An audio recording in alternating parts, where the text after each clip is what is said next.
Price never forgets. Every time the market moves too fast in one direction, it leaves a footprint behind, a literal gap in trading activity that almost nobody filled in on the way through. That gap acts like a magnet, pulling price back to it sometimes hours, days, or even weeks later. Today, you're learning to see those footprints before everyone else does. Welcome back to From Zero to Funded in 30 Days. This is day 11. Today, we're covering fair value gaps, FVGs for short. This is one of the most talked about concepts in modern price action trading, and once you see it, you will not be able to stop seeing it on every single chart you pull up. This lesson connects more of our previous days together than almost any other lesson in this course, so pay close attention to the callbacks as we go. Let's get into it because there's a lot of ground to cover. Quick recap. Days 1 through 3 gave you the price action foundation, trends, candlesticks, support, and resistance. Days 4 through 6 added timeframes, market structure, and volume.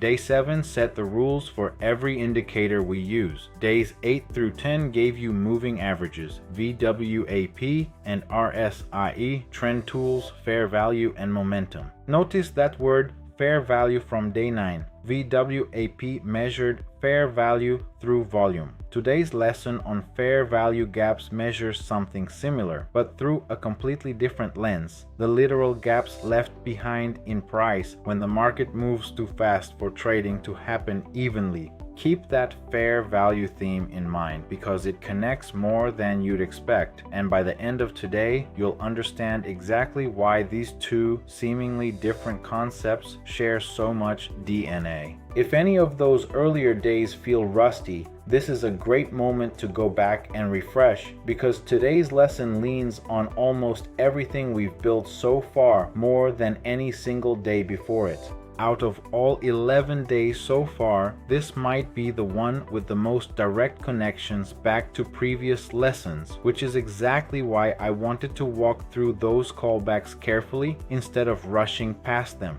Let's get clear on what a fair value gap actually is. It's an imbalanced zone left behind when price moves so fast in one direction that buyers and sellers didn't get to trade evenly at every price level along the way. It's a 3-candle pattern. The first candle sets a high point. The second candle is the impulse, a big, fast, aggressive move in one direction. The third candle sets a low point. In a bullish FVG, if the high of that first candle is below the low of that third candle, the space in between is the gap, an area where almost no real two-sided trading happened. That gap is the fair value gap, and it's genuinely one of the most talked about concepts in modern retail price action trading. You'll sometimes see it abbreviated as FVG in chat rooms, on social media, and across countless trading communities. It's become almost a shorthand badge for traders who study price action seriously.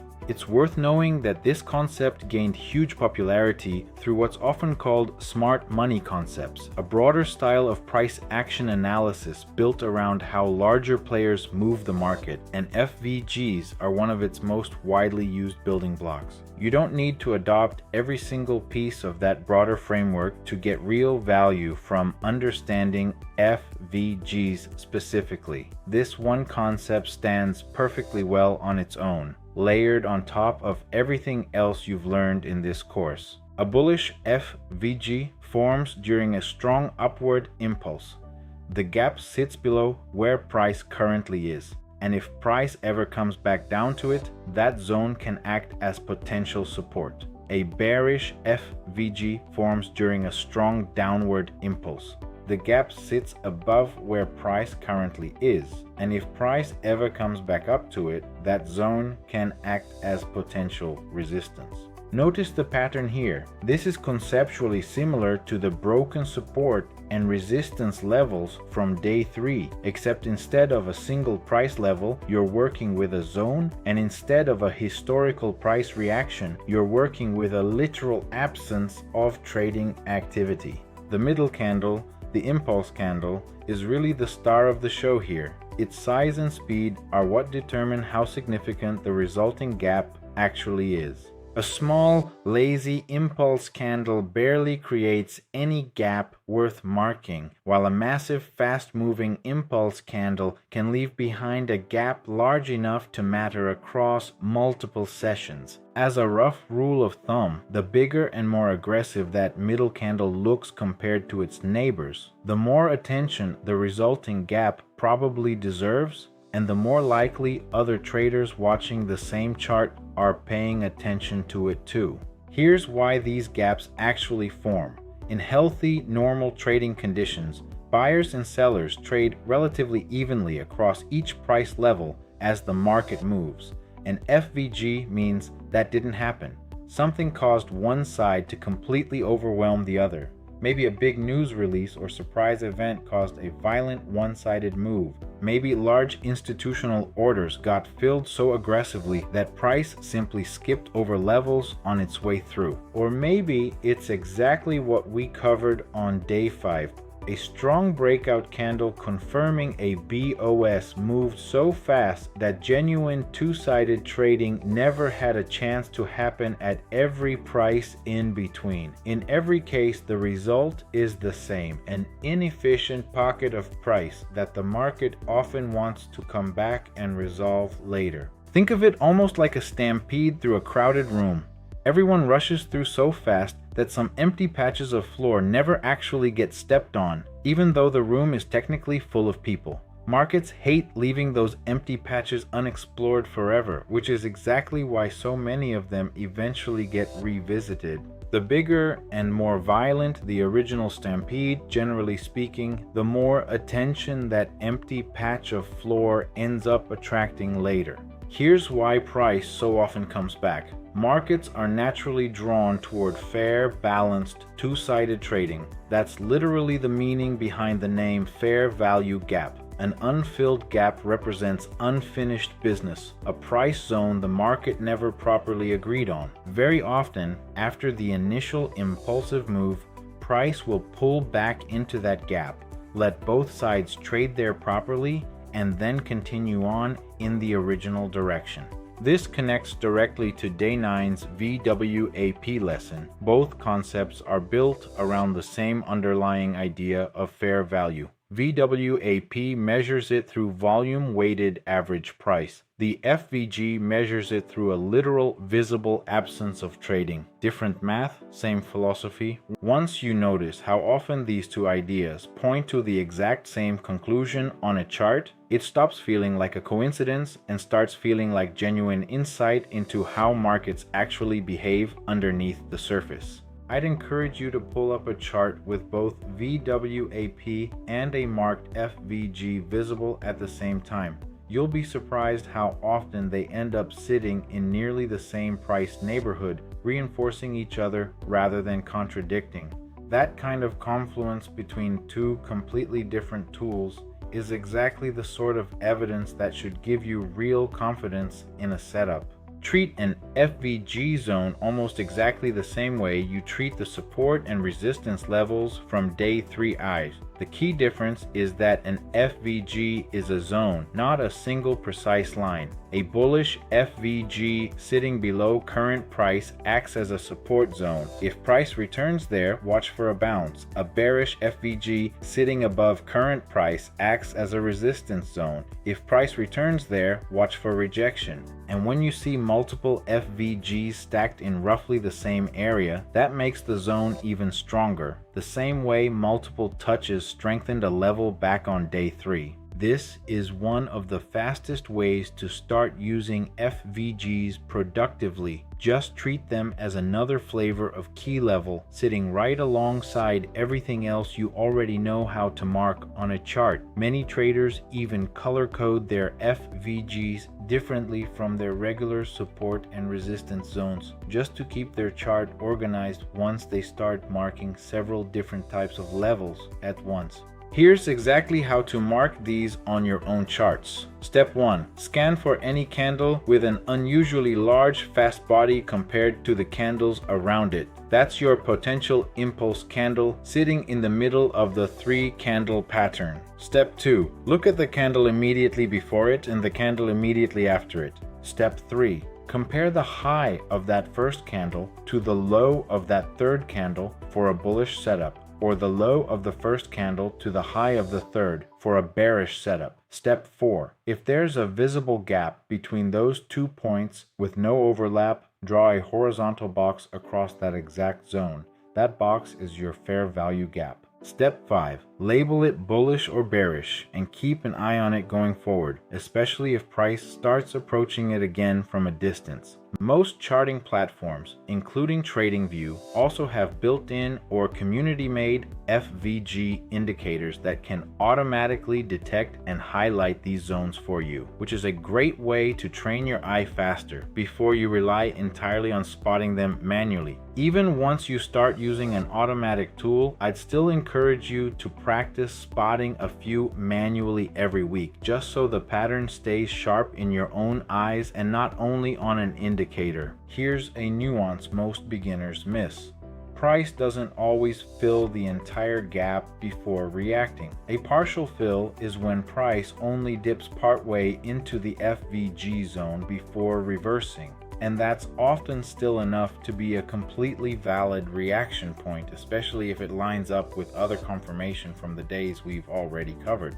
A full fill is when price trades all the way through the entire gap, top to bottom, fully resolving that imbalance. Neither one is automatically better than the other, but generally speaking, the deeper into the gap price trades, the more thoroughly that imbalance gets resolved, and sometimes a full fill signals the original move has lost more steam than a shallow partial fill would. Don't get discouraged if price only grazes the edge of a gap before reversing. That shallow touch can still be exactly the reaction you were watching for. Some traders specifically watch for price to fill the most recent 50% of the gap, treating that midpoint almost like its own mini support or resistance line inside the larger zone, giving you an even more precise area to focus on within the broader imbalance. This connects directly to Day 5's market structure lesson.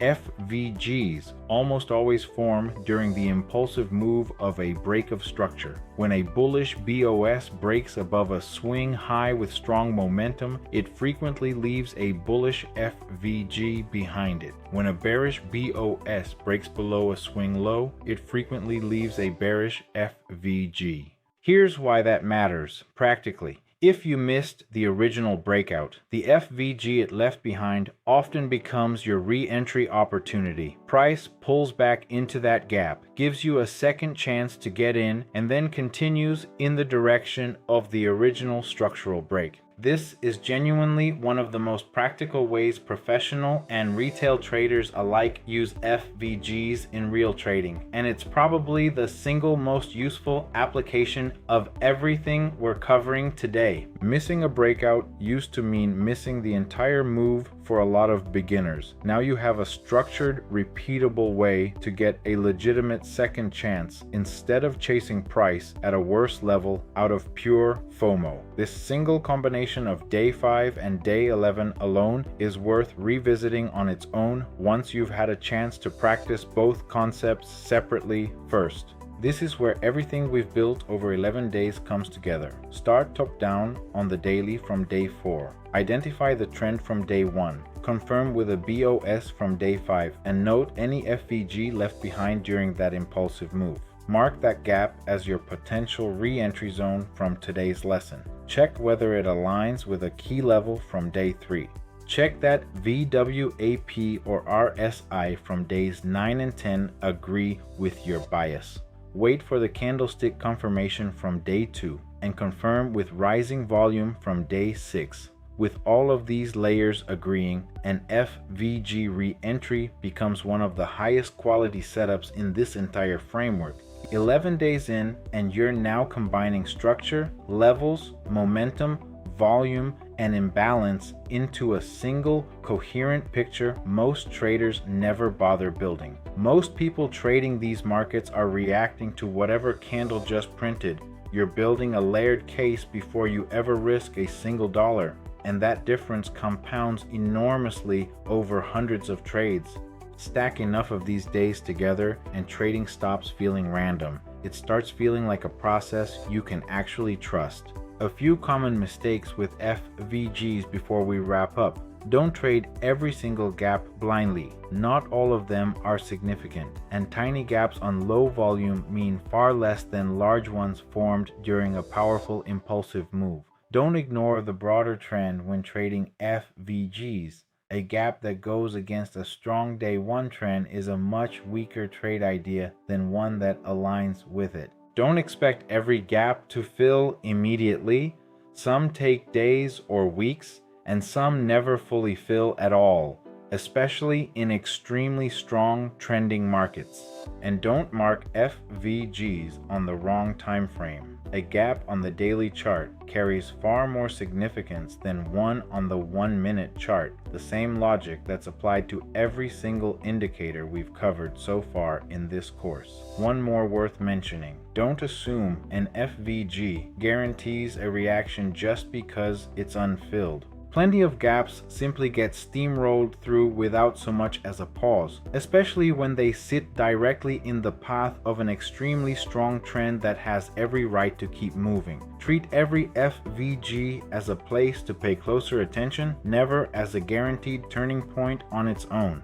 Let's recap. An FVG is a 3-candle imbalance left behind by a fast, impulsive move. Bullish FVGs act as potential support, bearish FVGs as potential resistance. Price often returns to fill the gap before continuing, tying directly back to the fair value theme from Day 9's VWAP lesson. Fills can be partial or full, and both can be meaningful. FVGs that form during a day, 5 BOS, make excellent re-entry zones. Remember that opening idea about price leaving a footprint behind? That's exactly what an FVG is, a visible, marked, measurable trace of where the market moved too fast to trade fairly. Your homework today: open TradingView, pick any market, and find one bullish FVG and one bearish FVG. Find one example of a partial fill. Try to find one FVG that formed during a clear day 5 BOS and check whether it lines up with a key level from day 3. Note whether price actually reacted when it returned to the gap. Spend real time on this one.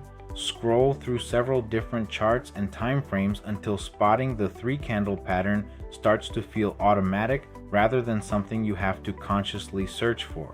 Screenshot what you find, write a sentence about what you noticed, and drop it in the comments. I read every single one, and I'll give you personal feedback. Day 12 is Fibonacci, how to properly draw and use retracement levels, and why so many traders use this tool incorrectly. Hit subscribe so you don't miss it. I'll see you in day 12, where we keep building on everything you've learned so far. Your homework today: open TradingView, pick any market, and find one bullish FVG and one bearish FVG. Find one example of a partial fill. Try to find one FVG that formed during a clear day 5 BOS and check whether it lines up with a key level from day 3. Note whether price actually reacted when it returned to the gap. Spend real time on this one. Scroll through several different charts and time frames until spotting the 3-candle pattern starts to feel automatic rather than something you have to consciously search for. Screenshot what you find, write a sentence about what you noticed, and drop it in the comments. I read every single one, and I'll give you personal feedback. Day 12 is Fibonacci, how to properly draw and use retracement levels, and why so many traders use this tool incorrectly. Hit subscribe so you don't miss it. I'll see you in day 12, where we keep building on everything you've learned so far.